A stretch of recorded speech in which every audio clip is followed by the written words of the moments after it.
Hey, good morning, guys. Today is Tuesday, January the 24th. We have a wintry advisory coming in tonight at 6 p.m.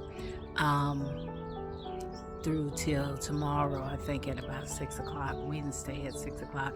They're expecting 4 to 7 inches of snow. I'm in zone 6. And basically this morning I'm coming out to reinforce some of my covers. I think this time I am going to put a layer of burlap over the carrots and make sure they're protected.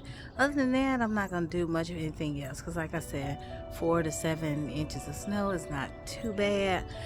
We survived it last time, so and that was, I think, a little bit more. So, well, it may have been a little less. I'm not really sure, but the last time we had the uh, negative degrees, but they're not saying it's gonna be negative degrees this time. Just snow. So I'll check back with y'all in just a minute after I get through reinforcing some of this stuff.